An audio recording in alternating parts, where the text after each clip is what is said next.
Soyez le bienvenu sur Pacifions le couple. Oui, ça c'est une chaîne où nous nous donnons conseil. Alors, nous sommes là aujourd'hui pour partager quelque chose. Nous avons fait beaucoup de vidéos. Vous pouvez nous suivre sur le YouTube, au Facebook, au TikTok. Alors, nous avons fait beaucoup de vidéos et nous en ferons encore beaucoup par la grâce de Dieu pour nous conseiller. La vie dans le couple n'est pas facile. Vous voyez que nous sommes deux personnes qui viennent de familles différentes dans nos couples. Nous avons aussi des natures différentes. Nous avons la maman, nous avons le papa. Alors, à un certain moment, il peut y avoir de petites choses qui peuvent arriver pour que les gens ne puissent pas se mettre en accord. Alors, qu'est-ce qui fait que ces désaccords-là grandissent et deviennent la guerre? Ça grandit, quoi. Ça devient un peu abondant dans le couple. Souvent, il y a des petits points qu'on peut résoudre. Souvent, quand la communication est pauvre, comment la communication est pauvre? C'est-à-dire, quelqu'un n'est pas content, n'est pas contente, il refuse de partager. Il refuse de parler, il refuse de s'exprimer. Il garde. Il fait semblant que tout va bien, mais dans son cœur, là, ça bouillit, voilà. Et demain, il y a encore un autre désaccord. Allez, ça s'accumule. Oh, je ne veux pas parler parce que quand je vais commencer à parler, cela arrivera. Ah, peut-être on peut... Non. Dans le couple, la communication positive est très importante. Il faut parler, il faut se défouler, tout en se respectant. Si un problème s'est passé aujourd'hui, quand vous en parlez, c'est fini sa part. Même si un autre pourra venir demain, ça n'aura pas la même ampleur que si vous aurez accumulé la première erreur, la deuxième et la troisième. Ça grandit. 1 plus 1. Ouais, ça grandit et ça peut causer des dégâts. Quand on ne se parle pas beaucoup, quand on ne veut pas, pas discuter, mais s'exprimer ouvertement, prendre même un sujet, peut-être un sujet dans vos projets ou dans vos programmes, et le débattre ensemble en décortiquant les bons côtés et le mauvais côté, ou bien les avantages et les désavantages. Il y a d'autres personnes qui ne veulent pas se parler en tant que partenaire sur un problème. Alors, à la place de partager, on remplace simplement les ordres. Oui, les ordres sont dans le foyer, oui. Surtout, bon, je ne veux pas... Il y a les ordres, oui. Mais à un certain moment, il faut se donner aussi la parole. Parce qu'il pouvait donner l'ordre et l'autre n'est pas content. Eh bien, il le fait, pas tout en étant content. Et ça va toujours créer des problèmes. Mais si on vient, on propose, on expose, voilà, je pense qu'on peut faire ça. Et l'autre peut dire oui. Non, peut-être si on fait ça, quelque chose peut arriver. Non, je trouve qu'on peut un peu revoir ça. Si on y ajoute ceci, vous voyez? Parce que la personne avec laquelle vous vivez, c'est un partenaire, c'est une partenaire. Je ne sais pas s'il faut conjuguer, articuler comme ça. Vous êtes ensemble, vous avez des enfants, vous avez une longue vie à passer ensemble. Écoutons-nous. Ouais. Donc, quand nous essayons d'éviter de beaucoup parler ou de beaucoup partager ou en déconsidérant l'autre que Là, elle n'est pas comme ça, il n'est pas, d'ailleurs, il n'est même pas en mesure de s'exprimer devant cette situation. Ah, d'ailleurs, ses idées sont toujours comme ci, comme ça. Alors, à ce moment-là, nous allons louper beaucoup de choses.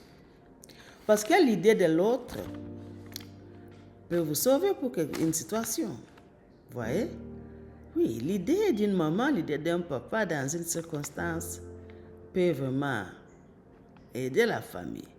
Mais quand vous y allez simplement avec votre décision, moi j'aime que ça puisse se faire seulement comme ça. Mais alors, si vous êtes en erreur, c'est toute la famille qui tombe. Vous voyez?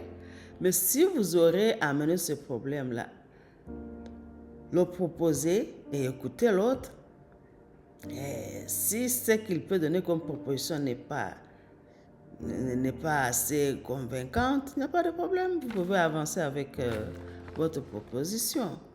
Ce sont des petites choses, mais qui grandissent, qui créent des situations dans l'avenir. Et vous voyez, il y a d'autres personnes qui vivent dans le mariage, il n'y a même pas encore de joie. Il y en a qui commencent à dire, si ce n'était pas pour les enfants, vraiment, moi, voilà, des choses comme ça. Pourquoi? Parce qu'on ne veut pas s'exprimer, on ne veut pas partager ce qu'on sent dans le cœur. On pense que c'était un passe-temps. D'ailleurs, il n'est pas en mesure de m'aider dans cette situation. D'ailleurs, c'est moi c'est toujours moi. Ce que moi j'ai dit, il doit écouter parce que moi je suis peut-être chef ou peut-être c'est parce que c'est moi qui donne, qui amène les moyens de ceci, de cela. Vous voyez? Donc, maintenant, qu'est-ce qui se passe?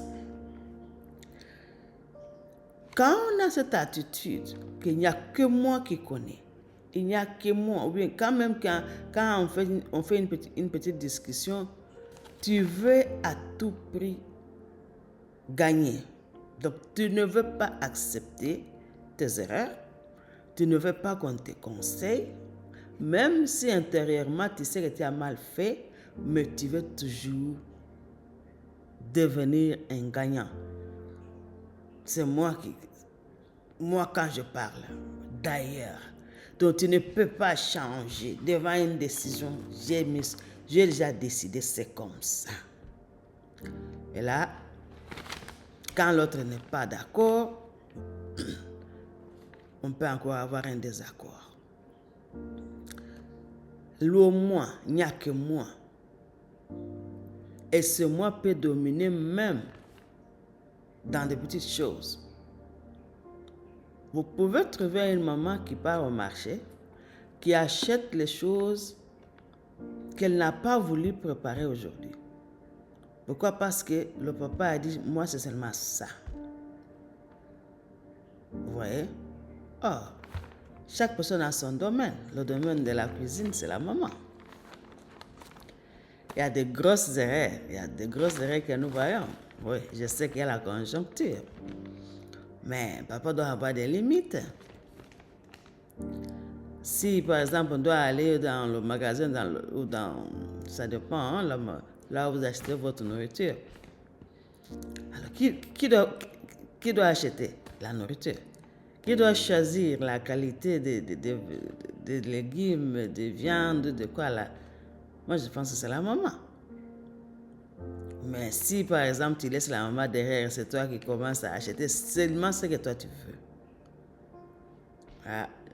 Ça, il faut bien revoir les choses. Il faut bien revoir les choses. Et même quand cette nourriture arrive à la cuisine, parce que les mamans ont mis les mille moyens la même nourriture, elle peut la préparer, elle peut changer de forme, de condiments, de goût, tout ça là. Mais dans ce mois-là, certaines personnes arrivent à commander que cette nourriture doit être préparée seulement telle que moi je veux. Et là, on oublie que dans la maison, il y a une autre personne. Il faut revoir ce genre de choses.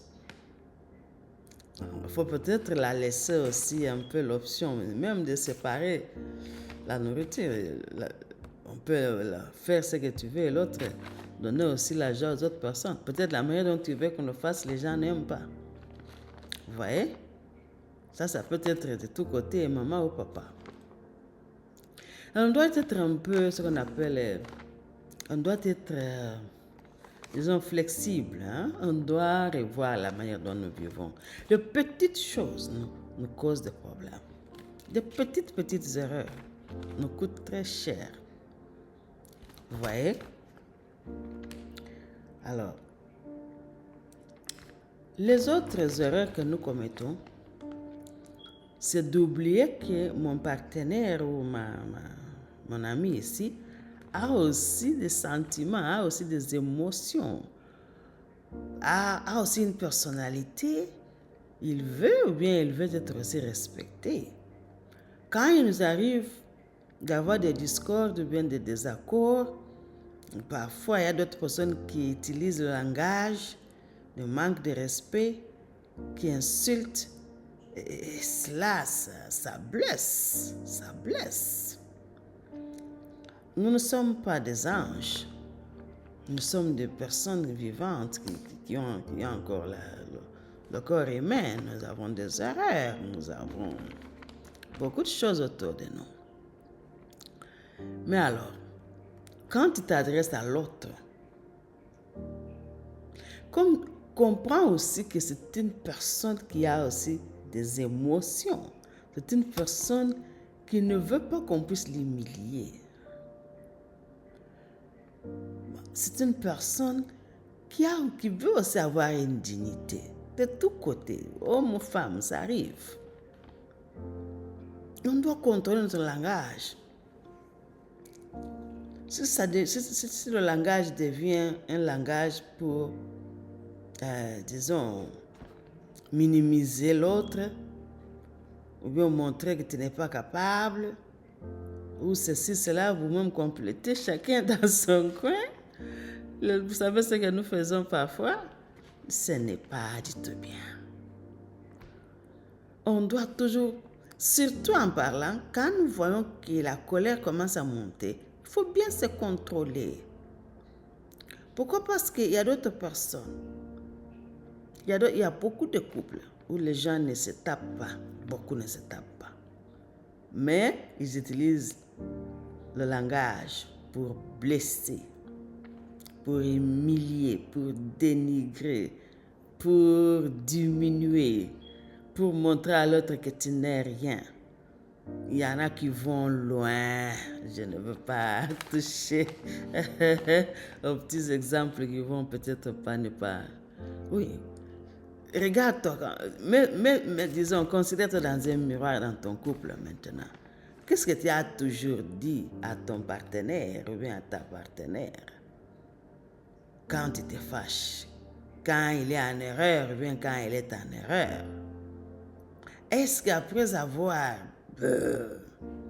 disons, tu connais cette histoire, est-ce que tu restes aussi raisonnant que ce que j'ai parlé, ce que j'ai vociféré, le feu que j'ai lancé sur lui ou sur elle, est-ce que ça ne va pas le ronger? Ça va ronger son cœur.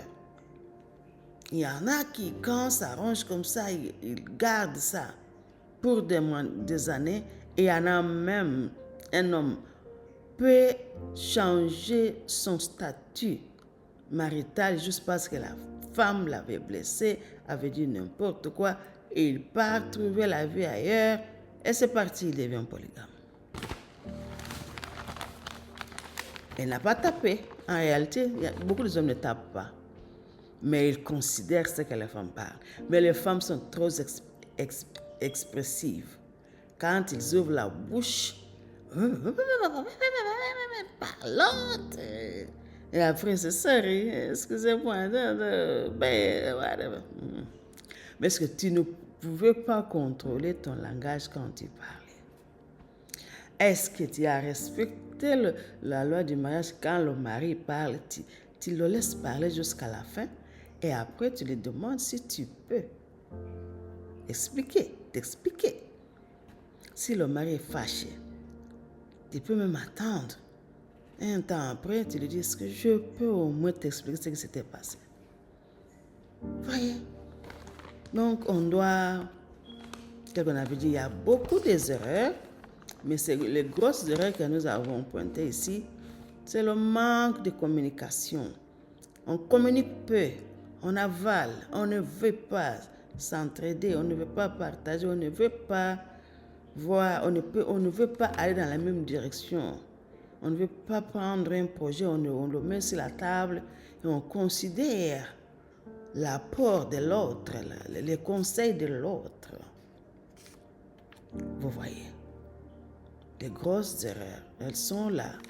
La communication, c'est la moindre des choses. On s'aime, oui. Alors on doit parler aussi, on doit parler positivement parce que nous sommes ensemble pour pouvoir conduire à bon escient notre famille. Parce qu'en parlant, quand l'un parle, l'autre parle, tout dépend de l'allure où ils ont amené leur discussion. Vous allez voir qu'au début, la voix était basse. Mais comme ils n'arrivent pas à s'entendre, la voix commence à monter. Ça, c'est le grand signe. Tu commences à... le papa qui dit, toi, tu n'entends pas. Quand je dis que tu n'entends pas.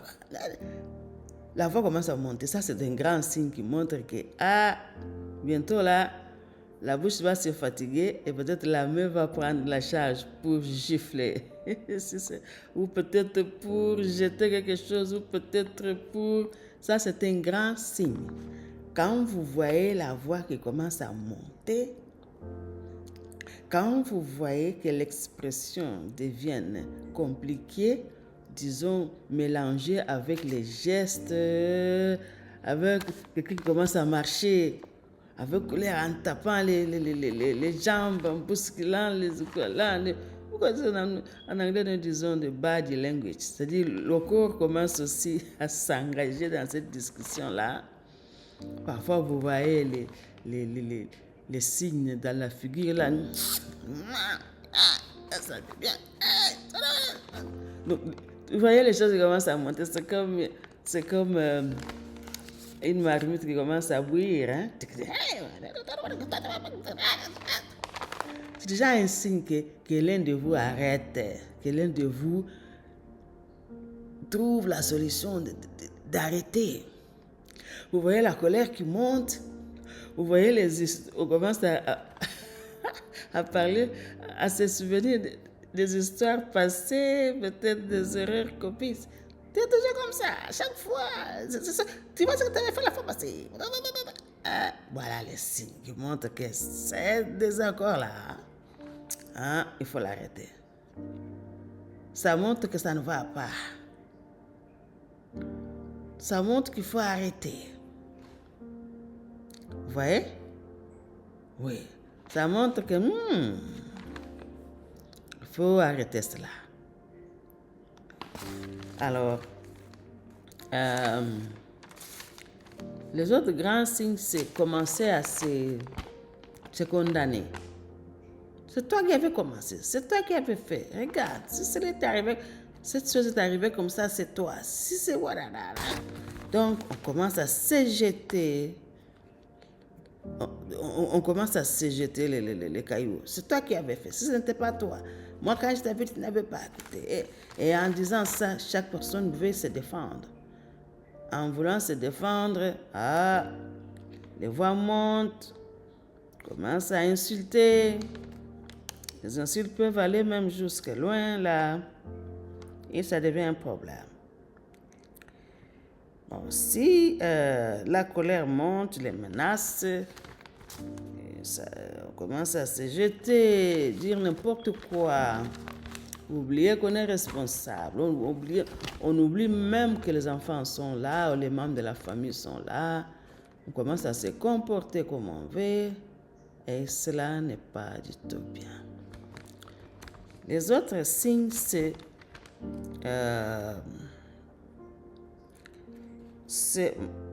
disons,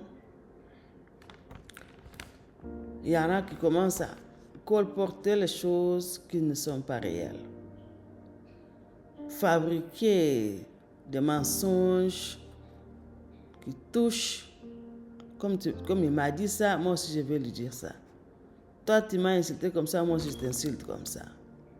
Ce sont déjà des signes que l'un de vous doit arrêter. Quelqu'un qui est sage parmi vous doit arrêter la discussion, doit tout faire pour quitter l'endroit ou pour fermer la bouche et laisser l'autre parler. Parce que quand toi tu vas fermer la bouche, tu laisses l'autre parler, celui qui parle là n'avancera pas beaucoup. Il va juste se fatiguer. Si l'autre sort et laisse l'autre, ça va encore, disons la colère va encore s'abaisser. Si on garde seulement silence, on laisse l'autre parler, ça sera encore une bonne solution. Dans la colère, ce n'est pas une bonne chose. Les insultes, ce n'est pas bon. Comprenez que tout ce que vous êtes en train de jeter sur l'autre, ce sont des feux qui brûlent, qui touchent. Et parfois, ce n'est pas facile de pardonner pour certaines personnes. Pour cela, vous voyez qu'il y a d'autres personnes qui vivent dans le couple et qui commencent à se bouder. Ils n'ont pas la joie de partager encore la vie ensemble. Ils commencent à se cacher, la vie en cache-cache. Les cache-cache grandit. La transparence dans les finances n'existe pas. Le partage, de voir les choses ensemble, évoluer, faire des projets, niet. Parce que moi, quand je fais ça, il fait ça. Quand moi, je lui dis ceci, il ne fait pas ça. Et la joie dans le couple commence à diminuer. Vous trouvez chacun qui est assis dans son coin. Et ce n'est pas du tout bien. Donc, nous parlons un peu des signes qui montrent que quand on est en désaccord, quand on dispute, quelque chose ne va pas. Quand on commence à remonter la voix, quand on commence à se taper, se blâmer, s'insulter, s'accuser, il faut que l'un qui est sage arrête le désaccord, qu'il reste en silence, qu'il arrête la discussion, qu'il puisse peut-être quitter cet endroit-là, qu'il puisse changer de place, et cela, ça sera très bien pour le couple. Ces deux questions nous ont été posées et demain, nous répondrons à d'autres questions. Si vous avez des questions, vous pouvez toujours nous écrire, nous vous répondrons. Cela nous aide tous. Le couple, vous voyez, il y a le divorce qui commence maintenant à grandir, à devenir vraiment un problème très important, très, très dangereux dans nos sociétés. Et aidons-nous les uns les autres pour que nous puissions vraiment maintenir nos familles en bonne santé, si on peut dire. La famille doit être aussi en bonne santé, physiquement, mentalement, émotionnellement. Et vraiment, c'est ça notre souci. On est là, et ça c'est...